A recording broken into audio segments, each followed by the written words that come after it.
Hello guys, welcome to my not so aesthetic study blog.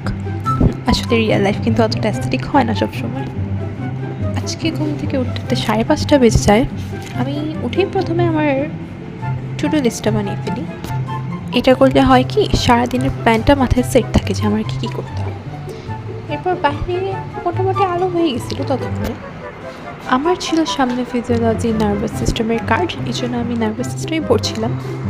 সকালবেলা coffee ছাড়া কিন্তু ঘুমটা আটকে রাখা খুবই মুশকিল, তাই হচ্ছে আমি কফি বানিয়ে নিলাম একটু। নাও recently I learn how to make whipped coffee and it's really fun. এটা কিন্তু মজাও লাগে খেতে খুব। তারপর আবার শুরু করলাম নার্ভাস সিস্টেম পড়তে, যেহেতু আমার আইটেম শুরু হয়ে যাবে। নাও যারা আইটেম কি তা জানেন না, তাদেরকে আমি আইটেম ব্যাপারে সবার লাস্টে বলছি।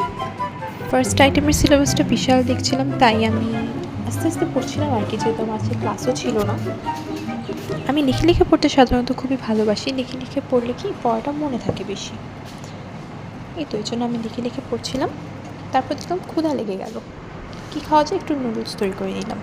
Noodles has always been my favourite food. তো এই তো এইটা হচ্ছে মূলত একটা আইটেম কার্ড। হ্যাঁ, এটা হচ্ছে অ্যানাটমি সাবজেক্টের একটা আইটেম কার্ডের মধ্যে টপিক ভাগ করা থাকে, অ্যান্ড এই অনুযায়ী আমাদের গিয়ে